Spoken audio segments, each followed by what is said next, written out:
Hey everybody, it's Tim Hinton, the Beast of the Marching Arts. Thank you so much for watching Call Me Beast. If you ever see me out in the wild, I hope you will call me Beast. We are talking books tonight. I'm so excited. I love books. I love reading. I love people that like books. I like talking about books, and that's what we're doing. Dr. Mary White is here. How are you, Mary? I'm doing great, and this is no April Fool's joke at all, because we are totally getting away from the marching and pageantry arts for 1 minute to talk about some of our favorite things. With some of my favorite things, I have two of my former co-workers here who I love dearly, who we've always talked, wrote, spoke, everything about books, and I love them. So Courtney Beard, say hello. Hi, I am Courtney Beard, and I am with two of my very favorite people. And now, Tim, I'm going to add you into my list of favorite people. Oh, and wow. I had the pleasure of working with Mary at a school site and at a district level position. And Shannon and I have worked together for almost 20 some odd years. We won't say how many of those 20 years, but we have always talked books. We love books. And I'm so excited to be here tonight and to share the books that we are currently reading and books that we have read in the past. I love it. So Shannon Blount, say hello. How are you? Hi, good evening, Tim. Nice to meet you. I am here with two of my literacy leaders that I've worked with in the district, but also that I am proud to call my friends. And I'm excited to talk books. That's my gig at the school district that I work in. Wow. So you get your job revolves around book stuff? How cool is that? You're very lucky. I'm very lucky, yes. I have loved literacy for a very long time. I was an English teacher. I taught high school English, and then I was what they called a reading coach, and then became a literacy coach with this woman right here. And my job revolves around it now at the district level. So thanks for having me. I love it. So Mary, I'm so glad that you corralled two of your best friends who are book people to have this conversation. It's going to be really fun. If you're watching live, everybody, you're awesome. Thanks for being here. Put in the comments section where you're watching from and what your favorite book is. So Mary, I'm going to make you go first. I mean, I found this really hard to choose a book. So I have a bunch of them written down, but I do have one I'm going to say because I felt like I had to have one, right? So Mary, where would you start? I feel like I know who your author was. How about that? Do I know or do I not know? I don't know. We're not going to do me first. We're going to come back to me later. And yes, you know who my author is. I do have an author that I especially love. Yes. Okay. So one of my very favorite books, because I, like you, had a really hard time talking and choosing and things like that. And I'm going to tell you why. One of my very favorite books is A Tree Grows in Brooklyn by Betty Smith. I think you've read this, Tim, and let me tell you why, that I have read this at very seminal times in my life. One was right before I was graduating high school, and I was a mess, a train wreck, and it helped me get through. One of the reasons that I like it, it has that theme of education is going to get you somewhere, and working hard is going to get you somewhere. And I think we've talked about this a million times, Tim. Like my whole family is about that. Working hard is going to get you somewhere. And the book is just beautifully written. If you have not read it, it's an oldie but a goodie. It takes place in the 1920s, and it's just about, like an Irish girl growing up in poverty in Brooklyn. And I think you'll love it. I don't know if you guys read it? Yes, I have. Oh, I just love it. And it's so well written, and it's all about the American dream and working hard, and that's why I love it. And some gender issues discussed, like the power, if you don't mind me saying, the power of sex over women. And it's used a lot in the theme, like that men have a lot of power over sex, over women. I think that theme is still tried and true. So that's my favorite book, Tim. I had it right out there for you. And I knew that that's what you were going to say. So Shannon, do you tell me why you like this book? Say what? Why I like that same book? Yeah. Tell me why you like it. I mean, it's not on my favorite list. I happen to have read it, but it's not on Okay. So do either of you, Courtney or Shannon, either of you have any comments about this book? Because I do think this is a very special book. Shannon didn't like it. Honestly, okay. This is took notes tonight, Tim, because I have a hard time remembering all of the books that I read. Right. There are people who can recite names, titles, authors off the tip of their tongue. I am not one of those people. I read it, and unless it really stuck with me, Courtney can tell you, I'm always looking for not just good books. I want great books. And really, the great books are what I remember. And so I'm sorry, I cannot comment on the street. She calls that, Brooklyn. Tim, she calls that the good to great rating. Yeah. I like it. There's so many good books, but what does it take to go from a good book to a great book? Yeah. So let's talk about that for a minute. Okay, so how does a book go from good to great? Let's talk about that. My perspective on a good to great. Okay. So I guess I was reflecting on this, and I do think that the books that are on my great list do revolve around like a story within a story for myself, that there is some other story attached to them. Right. Like you attach that to a time in your life. Yes. And I attach these to different events that may have happened that corresponded to the time I read them. Or in one case of one of the books, I met the author. And when I heard him speak about his book, it made it even more impactful when I read it. So it's kind of like that extra layer that really has moved some of my books from good to great. Also, when friends recommend a book, I ask them now, like, is this one that I would think is great? We have to rate Because them. otherwise I'm not going to waste my time. I mean, I may, but I prefer to read just the great books. Okay, how about you, Courtney? What do you think about the good to great?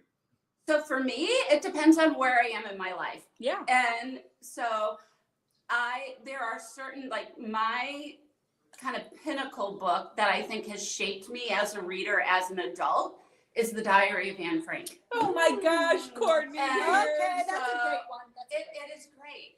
And so historical fiction is where I go. Me too. I will default but I will stay with historical fiction. But I also know to be a well-rounded reader, I need to stray a little bit. And so here is, if anybody's listening and they just I don't need to think about a book. I can start it Sunday morning and finish it Sunday afternoon.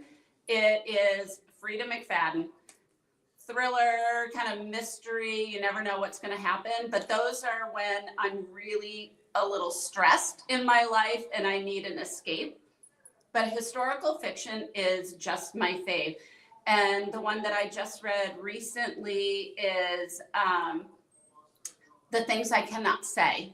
Oh, wasn't that good, Courtney? Oh, and it toggles back and forth between present time to the past, and the family is dealing with autism and family issues between the husband and the wife, and then it goes back to the historical, and it's just impactful. It hit me hard, and when I finish a book and I can't pick up another book for a couple of days because I have to sit with it for a little bit, that's when I know it's great. Oh, wow, Courtney. I think I did know that about you, though. I think we've had these discussions. Yeah, I have to sit for a little bit because I can't start something new because I have to process it. I've got one more criteria that makes a book. Oh, she remembered now. No, I'm just going to say one more criteria for me is it cannot be predictable. I love when an author has totally fooled me in what the ending is going to be. That's why I can't watch the Hallmark Channel. Those movies all have predictable endings, predictable plot lines. I can't stand it. So those great books also have like, oh, they've thrown me for a little bit of a loop that I didn't see was coming. What was a book recently like that? I can't. For me? Yeah. Well, on my great list here, I have a book that I wanted to talk about. Hold on, let me go on my notes. Her list is like 10 pages long. No. Okay, here was one that time that I read it, COVID, lockdown. I read the book, Anxious People. Oh, by yeah. Frederick Bachman. Yep. Okay. So I've read other books of his, but this one especially it was not predictable. It made me laugh. I enjoyed every minute of it. But also just that time, like we were all anxious people Yes. at the time. And that the plot took some different twists and turns that I didn't see were coming. And if you recall, it was about like a bank robbery gone wrong, and the people that were trapped together, the hostages, if you will, and how they got to know each other. And I love that book. Now Frederick Bachman wrote The Man from Ove too, Yes, he which did. I love, which Yes, was read that too. love the Swedish movie. He's Swedish. Yes. Yeah, but I love the Swedish movie. But also, if you're interested, it was made into an American movie with Tom Hanks. Yeah. Yeah, The Man from, they called it something else though. The Man from. Yeah, what was that? Yeah, what was that? I can't didn't remember. watch it Oh, it's because a I have movie, a hard not a book. time. I have a hard time watching the movie versions Oh, of that's a whole books other that topic. I love. Yes, we could come back for another night talking about books that were made into movies. We might not be invited back, Shannon. Sorry, Tim. Yeah. No, I'm happy to have another conversation. I'll tell you that already. I love all of this. So I think it's really interesting that we've already made this point that the moment in your life when you read a book and it resonates with you, it might, because I have had books that really resonated with me. And then later on, I'd read them again and I'm like, well, what about this? Or the opposite. I've had books I didn't love and later. So I think that's a really interesting thing. So I want to go back to Courtney. The Diary of Anne Frank, such a great choice, such a special book. Was it tied to a time that you read it, or is it just something about the book itself? Because it's a very important book. It is a very important book. And it was middle school Wow. when I read it. And then in high school, it was required reading. And then I started writing, strangely enough. I started writing papers. Like I almost became not obsessed, but it was so foreign to me, everything happening in the world in which I didn't see myself a part of. Wow. And that people could be that way. And so I became almost like I had to write about it. I had to read it over and over again.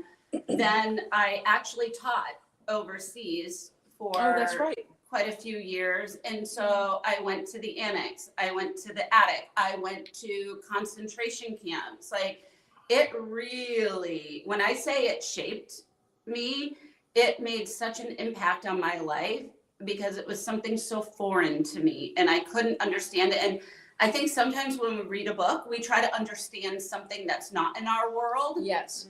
And that was what I was trying to do. And to this day, I still can't make sense of what I read in that book and what happened during that time. That's amazing. I think it's amazing because Tim knows my kind of feelings about Anne Frank and how this winter I went to the annex and the secret room and all those things and how incredibly moved I was just by looking at the bookshelf, upon the entrance that they had hid the annex from the attic. And I just was so moved by it, and I just, Anne Frank is someone, there's some controversy over the graphic novel, which the Anne Frank Foundation had given permission for the graphic novel, which has some things that the diary doesn't have. And I think, I just think we're hearing about it all over again, that Anne Frank is timeless. Like decade after decade after decade, we're still hearing about Anne Frank, a 12-year-old girl. It's amazing to me. Well, and that's one of the reasons this is an important book, is it speaks to something that we all resonate with, the sort of the humanity and the cruelty and the things that you can't wrap your head around. And these are things that everybody needs to read and understand on some level, because we don't want to repeat those kinds of things. So I love that you mentioned that. And Mary, the fact that both of you have been there, it makes me want to go there too. And I'm going to try to make that happen. Absolutely. Because in your mind, you make this vision of what it looks like, but in reality, when you see where they were living and what they were going through day after day, month after month, it just... Not that it has something to do with Anne Frank, if you don't mind, but something I do recommend is that people watch A Small Light. It was the Nat Geo series about Miep Gies, who was the one who hid the Frank family, Otto Frank and his family. And it is terrific. And when you see the annex in that, and then you see the annex for real, it's absolutely incredible. And it was done, it's on Disney, but it's through Nat Geo, and I recommend people watch that too. So. Yes.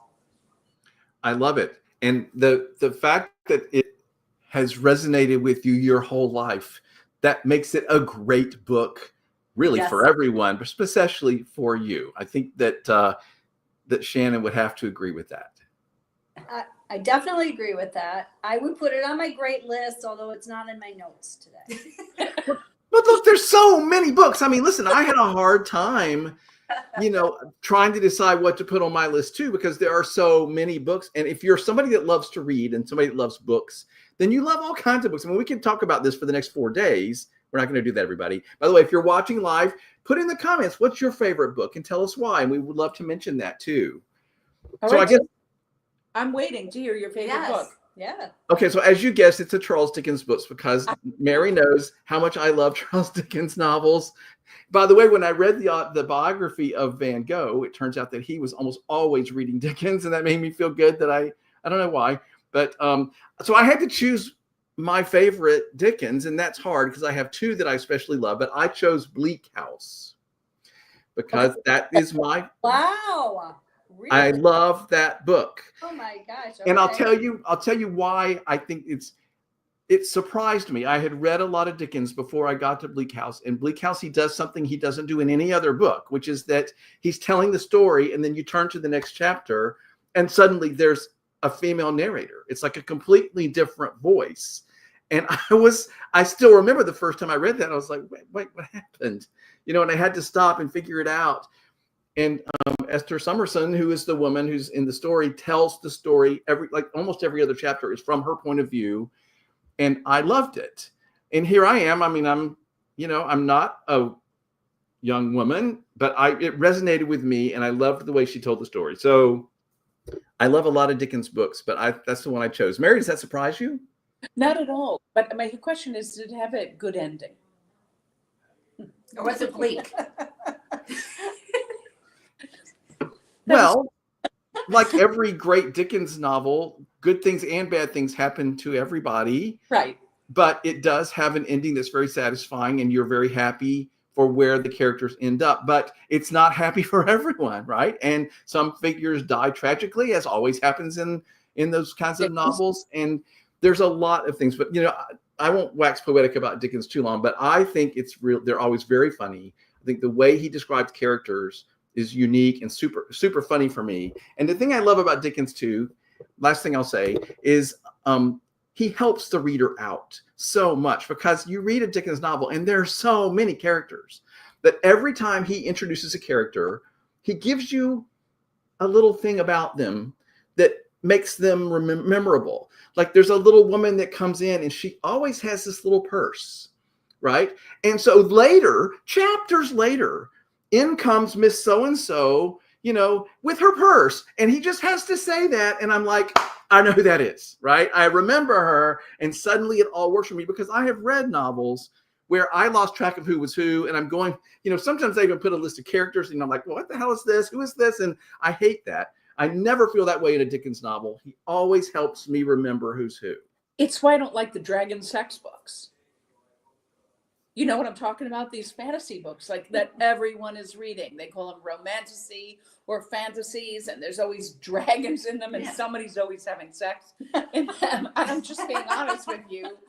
I'm like, they have to show a map in the beginning. I'm like, what? And they're all made up words, and all the characters have made up character names. And I'm like, none of this makes sense to me. Yeah, but you could say the same thing about Lord of the Rings, and I'm able to keep up with that. Really? Yeah. No, not for me. No, not for me either. I was. Not everybody. You're right. Not everybody. Okay. So that's I put my Dickens out there. Just in passing, I'll say my other Dickens I really love is Little Dorrit, which is very sad. It's a very sad story. And so I can't read it all the time. but I love it. And when I'm in the mood for it, the other thing is a Dickens novel is quite a commitment. It can take a long time to read because there's many, many pages, but I love it. So back to you, Mary. Oh, they make you cry? Of course. Right. I like a book that makes me cry. I just had one. Courtney's crying back here. Well, tell us what it was, Courtney. The Lost Letter. I guess it was like a TikTok thing. I'm also part of a book club. And this was a book that we read for March. And I was like, I don't know about this. And then I read it and I cried from chapter 1 until the very end. And it was so like I had to let it out, but it was so emotional. And sometimes a good cry is what you need with a book.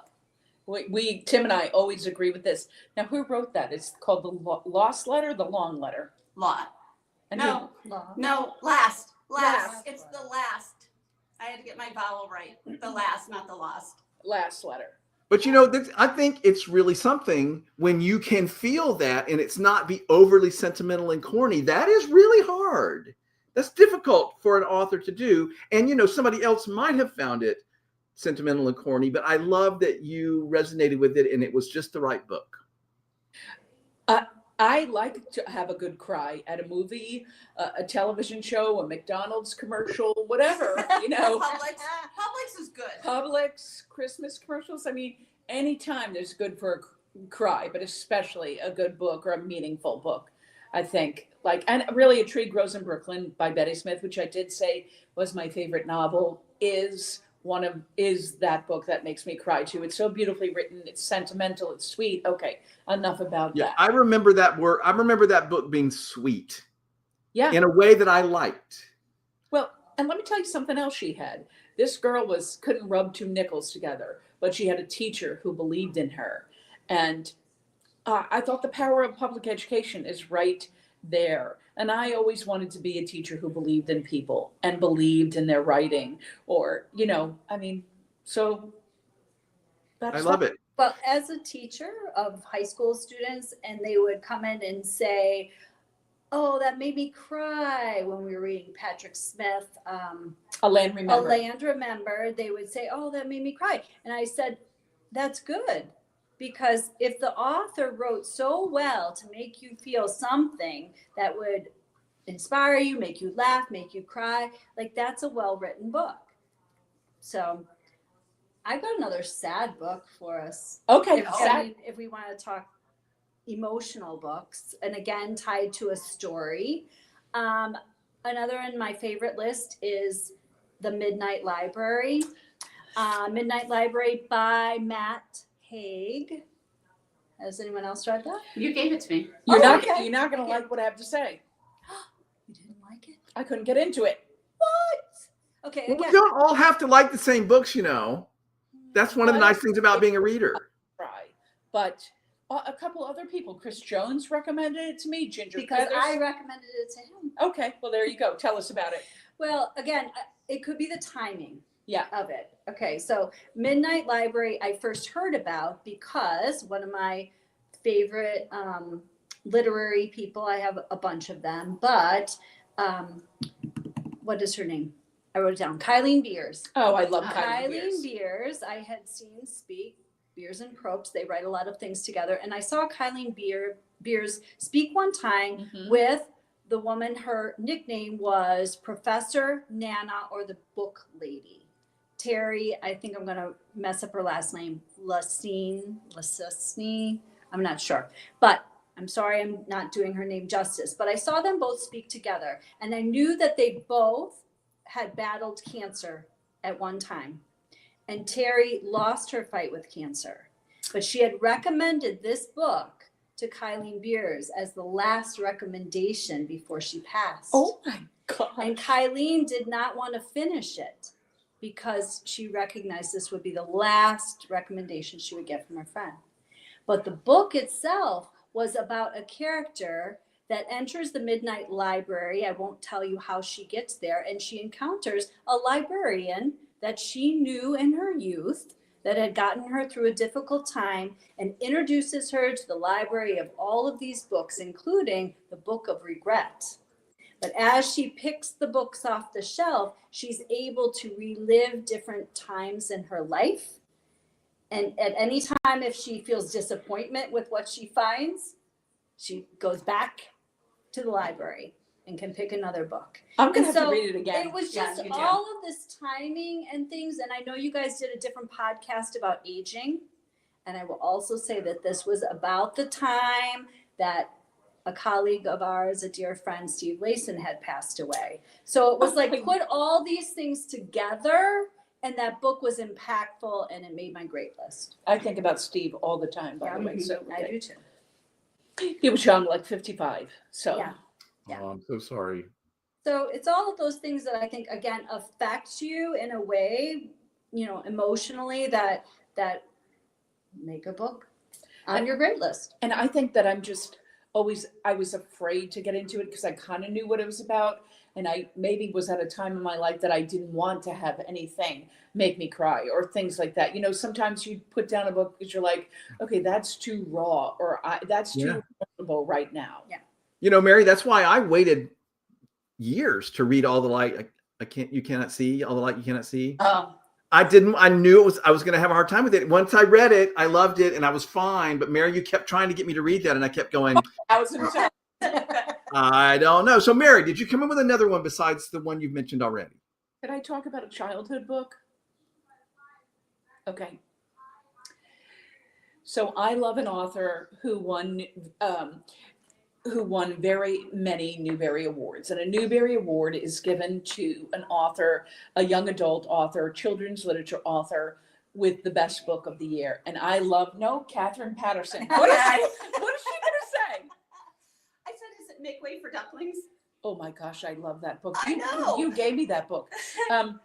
So no, it's not because I wanted a novel, but the book by Catherine Patterson is called Jacob Have I Loved. Oh, And it's just about sibling rivalry, and it also makes me cry. But if you had a sister and whose sister was obviously better, prettier, could sing better, could do everything better than you can, you will totally understand this book.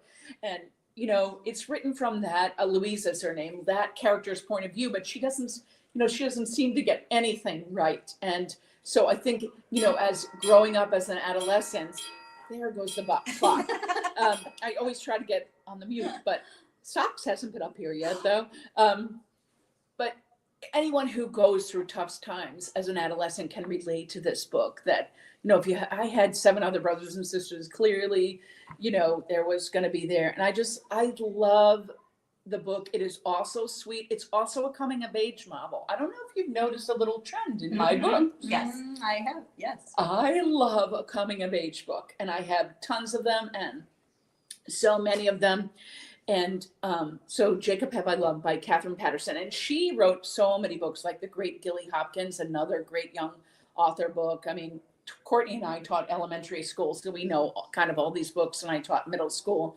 Shannon taught high school, so she may not know these, but anyway, that's my young adult novel. It's not necessarily my kids' book, but I do also love Make Way for Ducklings. Yes. Okay. Well, I like that we're talking about a book from our childhood. I have a book when I was in elementary school that I love. So Courtney, do you have a book from when you were young that you would like to share? I do. And again, it's a little strange because She's a little strange. I am. My last name is Beard, so we always go Weird Beard. I fit my name.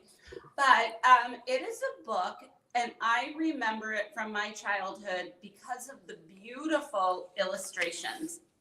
However, it was written in French. And so I had no idea what the words said. It was a gift to me from a family member who had traveled out of country, brought it back for me. But I could sit and just go through the pictures, and I made up a story in my mind of what those illustrations told. And so that's one. And then I just thought, for fun, I reached out to my mom and I said, Mom, what was my favorite book when I was little? And she was like, The Wizard of Oz. And I said, well, that's not it. I had a picture book. And she's like, you just have always, your whole life, have always loved The Wizard of Oz. And then she brought up Diary of Anne Frank. And but my memory was, and this is what has stuck with me when we try to put parameters around what kids can read. Sometimes we don't have to read what's on the page of a book. Oh my gosh, Courtney. To deeply understand what's happening. And I feel like when I was little and I was going through and looking at those illustrations, I was making a story in my mind of what was happening. And so as an elementary educator, I never wanted to say, like, that's not a book you can't read that book because you don't know the words there. It was always like, if that's the book you want to read, you check that book out and you take that book home. Preach, Courtney. Preach it. What was the name of the French book? It wasn't Madeline, was it? Oh, no. I have no idea. What the book say. Je ne sais quoi. But really, you're talking about the power of art. Yes. Also, which is very impactful for all of us, but especially for young children. And I think that's why they love picture books, and that gets them into reading and the whole thing. So I love that story. Thank you for sharing that. Thank you. Hey, Tim, I have a tie-in to something you said earlier. My childhood book, I thought we might be talking about this, is a book called A Home for Tandy. It's What? like out, you Do can't you know find it? it. No, I don't know You it. can't find it. It was published in the year I was born. And when 1900. when I looked it up on like Amazon and stuff, the prices range in buying a copy from like $50 to $100. Oh, wow. But I think my mom has it at her house. But here's the connection to what you're talking about, though. It was a beautifully illustrated book about this elf that lived in the forest, and he didn't have a home, and all of the forest creatures came together to create a home for him in the winter. And I just remember the little bed that they had when winter came, and it was all feathery and fluffy and looked so cozy and comfy. Oh. But the illustrator of that book, I wrote it down, I did a little research. It was Tim and Greg Hildebrandt, the brothers Hildebrandt. And You're kidding. you know, right? I know them. Lord of the Rings. There was a Lord of the Rings series that they illustrated. And do you have it back there? I have it. Okay. The Hildebrandt brothers are like epically famous in that world. That's amazing. Yes. And I also found out that they did the poster for the original Star Wars movie. And the Wizard What? of Oz. And the Wizard of Oz connected. So it's like, how cool that we connected it all with A Home for Tandy. It was written by Audrey and Harvey Hirsch, by the way. But we can't get it. No, you can't Well, get you it can in print. You gotta pay big bucks for it. But again, the power of the illustrations and the art, and to bring things to life and excite children's minds and all, I think that's so wonderful. Yeah. Okay, well, I have one. I wanted to share my favorite. I had a book when I was in elementary school that I checked out over and over and over and over and over. And it's so funny. It's like years later, I thought of it and I bought it back. I bought it again, of course. My book is James and the Giant Peach. Oh, we all love that book. Which and as a little boy, the idea, the illustrations of the insects and their life size, and I just loved James and the Giant Peach, and the idea of being able to travel and get away, like the whole thing, anyway. So that's mine. Roald Dahl, who wrote that book, obviously also the great Willy Wonka and the Chocolate Factory, the Great Glass Elevator. A little off. Oh, they're always off. We love them. Yeah, he was off, but The kids love that. They love it. Yeah, I loved that book. Another little book I thought I could bring up, Tim, for children is when I was little, no one is shocked by this, but I was an early reader. You are gifted, Mary. And dictionaries. Encyclopedias. Dr. Mary White was an early reader. I can't. I know. So, one of my favorite Christmas presents was a dictionary, which for my retirement, Courtney and Shannon found that dictionary to give to me. and inscribed it with beautiful sayings. But for Christmas, we would always get a book. Well, one year I got the dictionary, but the one year I got like a picture book, and my sister got the Boxcar Children, which I was like, how come she got that book? She can't read. I can read.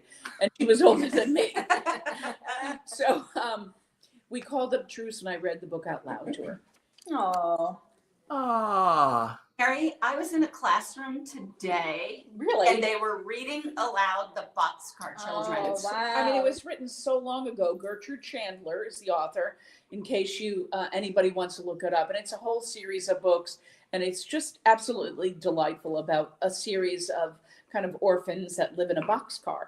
And it's just, you could really relate to the coziness. Like your little bed reminded of that. You could relate to the coziness and the sweetness of it and how comfortable they were. So that's all in there.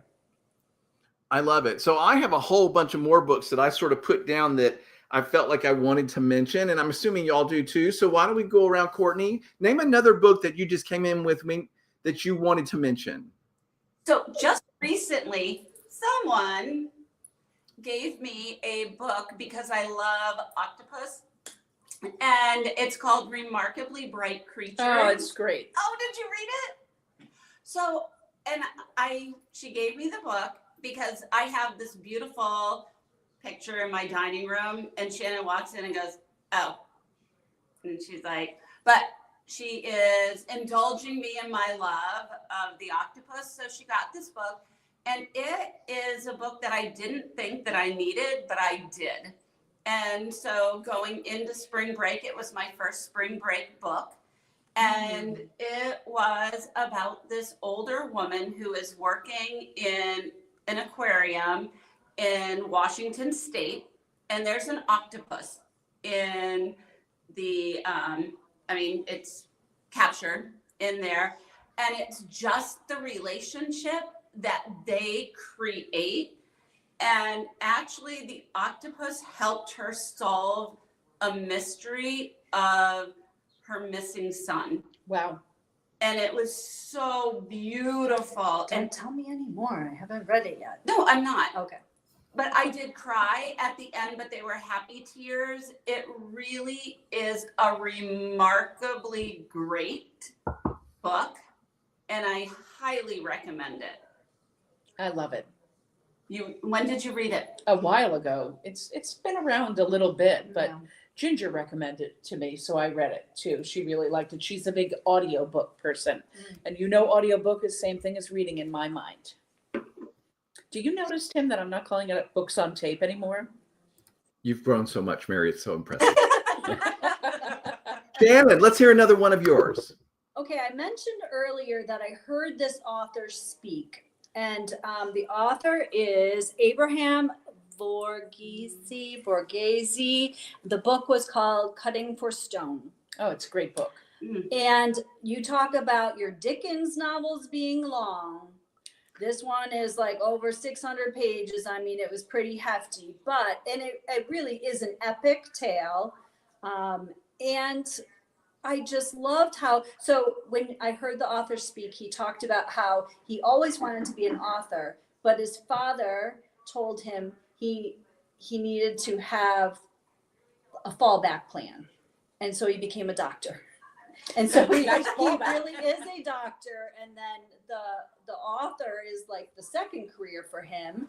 But when he spoke, he talked about his career. I think he was born in Ethiopia, or he ended up living in Ethiopia with his family. And so this epic story kind of is similar in nature to certain things in his life, but it tells the tale of identical twins that are born to a nun and a surgeon that are on like this cargo ship that are going over to work at a hospital, I think.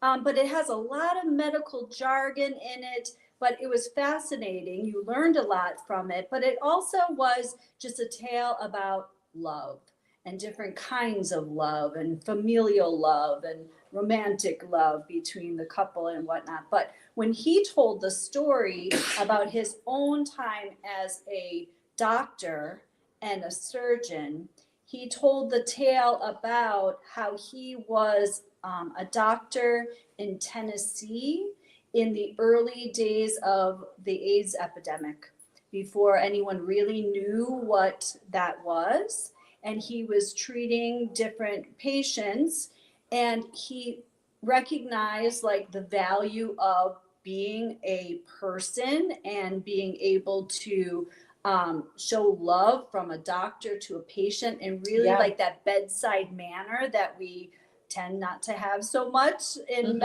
medicine these days.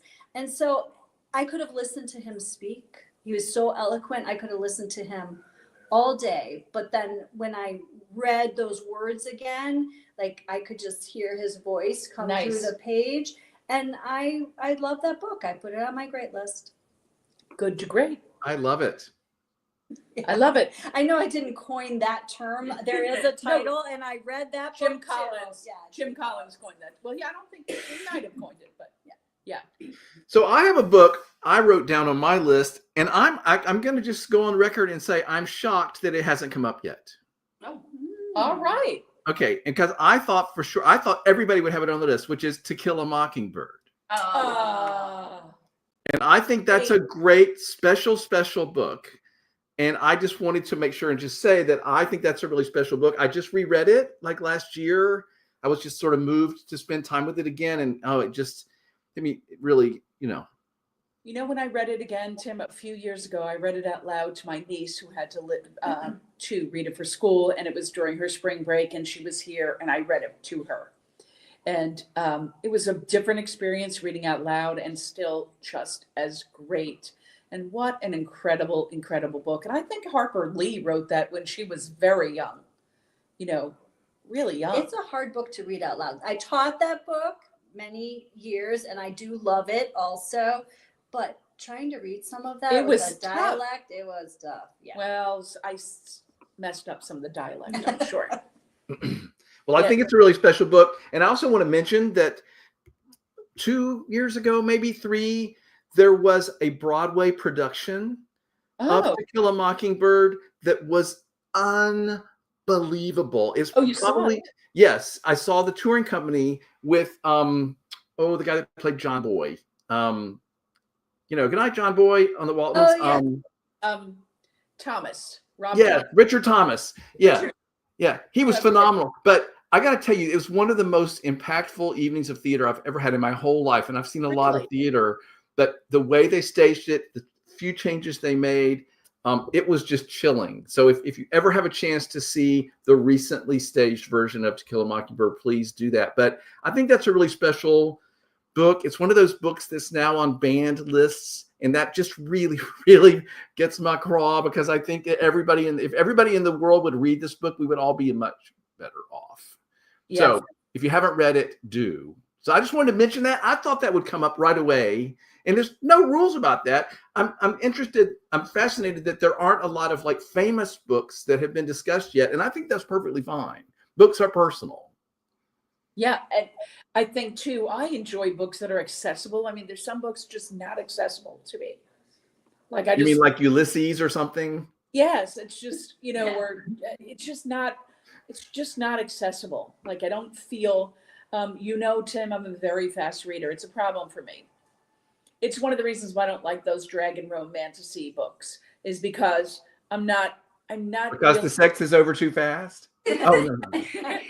Just kidding. I do call it dragon sex, but I didn't even know this was a genre. Oh yeah. It's all over huge. TikTok. It's huge over TikTok. That's why I think Game of Thrones. But there's a place for fantasy and escaping and romance novels. Yeah, and I don't want to offend anybody. It's just not my thing, because I'm not a typical reader. I'm a very fast reader. I think that I skip over details sometimes. I don't read every single word. Like I do. See, I'm a very deliberate reader, because that's why I like Dickens, because I want to get in, like people will complain like that, or like who wrote Pride and Prejudice? Austin. Right. People will complain about that because I had a friend that said, well, she spent 3 pages describing a tea cozy. And I'm like, yes, that's why I like it. Like, I want the description, but I can see, Mary, how that would be frustrating to you, perhaps. Yeah, and I just think that I had to read so much for like so much school that I just got it. It's a terrible habit. I'm not saying it's a good habit, but I just got into a quick habit. Like, I'm not saying I'm a skimmer or a scanner, but I'm saying, like, if you have something like Basquiat War College where dragons go train, the name Basquiat means nothing. It just means nothing. And I might call it Bass, or I Okay. get hate mail from this, Tim. No, you're not. Nobody's watching anyway. And if you are watching and you have a favorite book, put it in. So, Mary, do you have anything else written down you wanted to mention? We're getting toward the end of our conversation. So, any other book on your list you want to make sure and mention? As you may be surprised to find out, I have a coming of age coming of age novel. And this one is again for children, not children, but and someone needs to make a movie of this. And Tim, you did read this book after I told you had to read it, and maybe forced you under duress to read it. But it's called The True Confessions of Charlotte Doyle by Avi.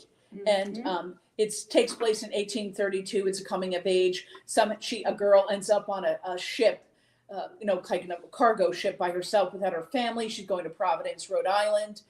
There's a murder on board. The captain, who you seemingly think he's so great and proper, she's a proper girl, ends up being terrible. She befriends a black man, and the book ends wonderful. I love a happy ending, Tim. And she ends up leaving her home in Providence, Rhode Island, to go back to the ship to be with Zachariah, who was enslaved on the ship. And it's so beautiful. I love a happy ending. It's one of the reasons why I'm not good at reading or watching television shows where people have no redeeming qualities. Like, I need people to be good. And that's just the facts. So, True Confessions of Charlotte Doyle by Avi, A-V-I. I'm recommending it. Tim read it too. I did, and I liked it. Yep. Okay, Courtney, you have anything else you came in with? So we mentioned it, I think, before we went live on air, The Outsiders. That is just a fave. Again, a book that resonates with you, not because it was something that I had gone through, it was something that I hadn't gone through. So I seem to gravitate toward experiences that I have not experienced. And rumbles? You've never had a rumble?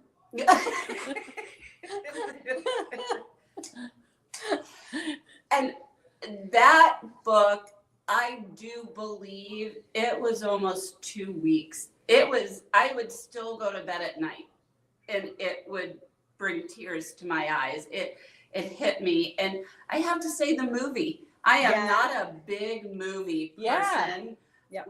Because the book is always so much better than the movie, but they did a beautiful job with the movie, The Outsiders, as well. And then I had to live it all over again with the movie, The Outsiders. But that is another book on my great list. Love it. I read it out loud many years to kids. Yes. I think most people did. I don't know how I could do that. I don't know if I could get through it. I love that too. And I did love the movie. Nothing Gold Can Stay. That was a great movie. Were you going to ask me? No. One more, Tim? Oh, I don't have any more on my list, but if I could I take 1 minute, because we have a gift for Mary while we're here, because we met one of Mary's favorite authors recently at a literacy conference. We met Lester Laminack. Oh, I love Lester Laminack. Lester Laminack, we said he was signing books. This was his new book, A Cat Like That. And we got this autographed for Mary. And we thought this was an appropriate time to share this gift with her. It said let's see, what did he write? He said, Mary, what a cat. Lester. I'm Facebook friends with Lester. Yeah. So we thought you would love a cat like that. And we should have your kids. I know, wear socks. Socks should be making Socks an was appearance. just under the table. Socks comes to every Everyone. Spock always makes an appearance. That's right. Yeah. Thank you guys. I love it. I love Lester. We love Lester too. And we love you. Thank you. That's so wonderful. Thank you for doing that. I love that. Love it. So I have a couple more I'd like to mention. Go ahead, Tim. Okay, so I don't know if any of you are familiar with the book, The Song of Achilles. Are you familiar with this at all? Sounds name is familiar. familiar. Sounds familiar. It's set during the Greek heroic age, I- and it's sort of a retelling of the Trojan War. Yeah. Oh, And it's by an author named Madeline Miller. But I loved this book, and it's the only time in my life that I have ever finished a book. For whatever reason, got in the shower. I think it was like the end of the night and I was getting ready to go to bed. But anyway, I finished a book and I got in the shower and I sobbed and I sobbed and I sobbed. And I don't do that. I don't mind crying and I don't mind being moved by things. But I mean, I was so moved that I just sat there sobbing under the water of the shower for a good while. And I just want to recommend it because I loved it. It was also very personal to me. There are gay characters in the story, and that resonated with me. And the fact that the story, the placement of the story in history is so sort of epic and giant, and made it very personal. And I just appreciated that. So I loved The Song of Achilles. I also wrote down the Harry Potter books, which I just love. And I try to read one every now and then just because it makes me happy, and it's a world I like to escape into. Anybody else? I love them too. Can I ask a question, Tim? Because this is going to drive me nuts all night. Which Dickens book had Pip? That's David Kopp. No, it's Great Expectations. Great Expectations. Great Expectations. You don't have good memories? And here's why. Again, a story within a story. I was a brand new teacher, and Mary, I know many of these young adult author books she talks about because I had a great course when I was in college on young adult literature, and I got to meet Robert Cormier. Many of his books are not allowed to be read in school, and I tried to read one, The Chocolate War, my first year of teaching, and I was told absolutely not, it would not be allowed, and I needed to do what was in the textbook, which was Great Expectations. And I was like, wah, wah. I loved The Chocolate War. I thought that the students would have related a little bit better. But again, that's because I was biased and I wanted to be able to do young adult literature that I thought was relevant. I'm sure if I did a better job of presenting Great Expectations to them, they would have loved it wholeheartedly. But that let me say this. I do think that you have to figure out how to read Dickens. Like sometimes I'll start a new novel, a new novelist's writing, and I have to figure out how to read it. And I feel like that's very true for Dickens. And I think it's very off-putting to people. And I have had friends tell me that they were forced to read something, in junior high or high school from Dickens and they hated it, blah, blah, blah, blah, blah, And so I feel bad about that. I will tell you that my personal experience with Great Expectations, that's when I fell in love with Dickens, is I was maybe 9th grade and it was something we were supposed to read. And I just resonated with me, like the epicness of the story, Miss Havisham going up in flames, and the whole thing. I was just so excited about it. So I do think that one of the points we've made tonight is that the context and the time in our lives and who we were and what we were feeling or what we were going through, this is very important to how we resonate with a book and books that are special to us. And I love that that's been part of our conversation because I didn't really expect that. Yeah, I could have named some other things that I thought were classic, but I wanted to name books that I really felt something with, which to me did from good to great. We're all going to be using Shannon Blount's term now, aren't we? Well, and I feel like greatness is personal and it's our own definition. And like we said, a book, I had a friend in college that gave me The Princess Bride. And I loved it. And it was really kind of a life-changing story for me. But like, she kept a whole bunch of them. And whenever she met somebody she liked, she gave them a copy of The Princess Bride. You have to read this, and of course I did. I have 3 copies of Jacob Have I Loved in my bookshelf right now. Perfect. And I have done that before too, where I had special books and I would just keep them and make sure that if I liked somebody, I wanted them to have it. So I think that's cool too. Did anybody add a book into the chat this evening? Actually, yes. Oh. Sorry about that. Kate, hi, Katie. Thanks for watching. A current coming of age book you might enjoy, Raft of Stars by Andrew Graff. Do you guys know that book? No. No. What's can you spell the last name, Tim? Graff. Raft of Stars by Andrew Graff. Mary, you'd probably love it. It's a coming of age book, but it's just says it's current. So thank you, Katie, for bringing that to the conversation. And anybody else, if you're watching and you want to name a book, share a book that you love. I have lots of others on my list too, but we can sit here and talk about books all night. But I've loved this conversation, and thank you guys for being so honest. What's so great, Mary, is that you guys are also such good friends, and you know each other and trust each other so well that you could easily disagree, and it's perfectly okay. And I think that's awesome. I kind of think that's missing in our world right now, is that we should be able to disagree about some things at least, and then still go out to have dinner and have a lovely time. So I think it's okay, like that you guys were willing to say, "Oh, I hated that," like that. I didn't like that book, but it's your favorite. Great, Now let's have a cocktail. I think that's really good. I love it too, and I think I really appreciate you, Tim, like letting us veer off the marching and pageantry arts and talk about another passion of ours. I mean, we're passionate about that. Courtney doesn't have any, or Courtney as Shannon doesn't really have any involvement. Wait a second. Shannon was in the marching band in her high school. Marching band. Well, Mary, one of my new concepts for this whole Call Me Bee series is just to talk about things I want to talk about, that I'm interested in, or that we're interested in. And I think this is one of them. And listen, what was it you said earlier in the conversation? I think it was Shannon that said something about, is it books that are made into movies? Was that what you were talking about? Yeah. Maybe we should do this again and do that. Like books that are talk about whether they're, I do think most of the time the book is always better. To Kill a Mockingbird movie, pretty good. Yeah. That's a great movie. Yeah.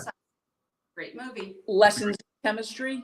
Oh, great, I love that. Great book. I was going to mention that. Great. Movies that we like better than the book. Wicked. Yeah. We could. Yeah. I hate that book, but I struggled. Oh, did I struggle with Wicked? So political. Mm-hmm. Yeah. And my husband loves it. So to each his own. I had a really hard time with Wicked. Yeah. So maybe we'll do this again sometime if you guys are amenable, and we'll do that part of it, because I think that's really interesting. I've loved this conversation. So let's go around and everybody say something in closing, sort of any final thought that you'd like to leave anybody with, something you came away with tonight, one more book you want to throw out there. Courtney, I'll let you go first, just randomly. What would you like to say to wrap this all up? So I just appreciate the opportunity. This is my first time ever on a podcast. I have never done a podcast, and I'm a little embarrassed to say I've never listened to a podcast.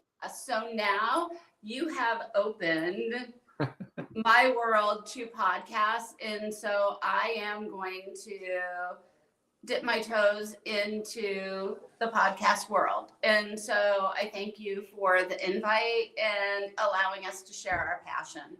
And if you're ever, I love that. Thank you. And if you're ever lonely and want to hear me or Mary's voice, there are podcasts where we're talking about stuff. So Yeah. like you're just really missing us. So Shannon, how about you? Anything you want to end with? Final thoughts. I just think like books, like podcasts, they take us outside to a new world and something beyond what we know. We're able to experience different people, different places. And I do think that they help us to feel empathy to other people. And that is so important in our world. Now. And I think like we got to read more, and that will help us as a society, as a world. Yeah, I love that point, because people who only live a very tiny life with only people they know that are just like them and they never go anywhere, whatever, that's very dangerous. And books reading is one of the ways of going somewhere, experiencing someone else, seeing something from someone else's point of view. Well said. I like that point. Thank you. Mary. Thank you. I just want to say really special to talk about something really I'm very passionate about. You're very passionate about it with passionate people. We love talking about books. You and I talk about books all the time, Tim, but we've never done it on a podcast. So this is kind of a special thing for us on a marching and pageantry arts podcast, marching arts education. And so I think that's really exciting. And I do thank Courtney and Shannon for my book. Very special. I love it. And I could talk about books all day. I love books. And listen, if you are watching this by chance, you're probably a reader if you've tuned into this. But if not, I couldn't make it through my week if I don't stop and turn off the world and escape into a book. And I'm so excited when I find a book, and I just can't wait to. I know I'm in a really great book for me, but I can't wait till my reading time shows up and I can get back to it. So it's been really fun to talk about it. So Mary and Courtney and Shannon, you guys were just wonderful. Thank you for being a part of this conversation tonight. Thank you. Thank you. Thank you.